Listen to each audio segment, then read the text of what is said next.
iyadoo muddo yar ay ka hartay doorashada madaxtinimada dalka Soomaaliya ayaa magaalada Baydhabo waxaa ku soo qulqulaya siyaasiyiin tiro badan kuwaasoo doonaya inay ka mid noqdaan baarlamaanka cusub ee dalka Soomaaliya. Maxamed Axmed Garweyne waa musharax xildhibaan waxaa si diiran loogu soo dhaweeyay magaalada Baydhabo iyadoo dadkuna ay saarnaayeen gawaari ay ku xirnaayeen sawirka musharax Maxamed Axmed Garweyne. qaar ka mid ah dadyowgii soo dhaweeyay musharaxa waxay cabireen dareenkooda. sharaftulow soo dhawaaw dalkaha ka dhawaaw wadalkaha ka dhawaaw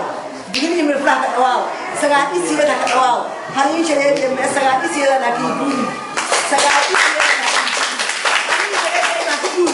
jiftoolay baa ka guudi sagaadisiida sabki Soomaaliya ku guuri ka dhawaaw salaam baabige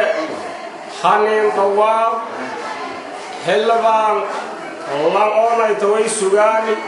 onu jeelna wargeynay gamni nabiga calayhi salaatu wasalaam alkalaamu yaqiinu bilaa jannaahiga kalaam baa laagaha buuge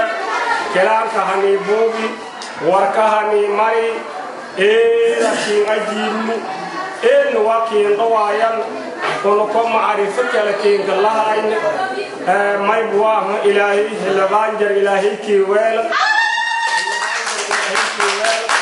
ونقطعيرني أذي بأرجوها يتدقق جيك أنتين سكوي هذا اللي شانسيس. مشرح أحمد محمد قروينه ayaa wuxuu tilmaamay in muhiim ay tahay in bulshada Soomaaliyeed meel kasto ay joogaan ay ka mid noqdaan doorashada dalka Soomaaliya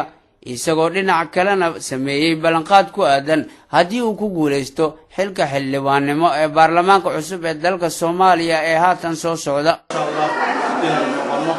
dad midnimo isku afkaar isu tababareen isla qashtaan dadweynaha waxaan u saarnaa oo noqono isan noqonin qof kaliya shakhsi ah oo meel fadhiya wax kaliya qaban laakiin qof walba wuxuu u baahan yahay garab qabad wuxuu u baahan yahay waana u baahan yahay qof kaligiis meel ma gaaro wadar iyo wuxuu ahaa midnimo iyo meel lagu gaaro marka dhammaan waxaan rajaynaynaa insha Allah inaan si wada jir u wada shaqeyno oo qof walba meel ku kii tuulo jooga kii deegaan jooga inaan talada isku darsano. Ali Ilyas Abdullahi Home Cable TV magaalada Baydhabo.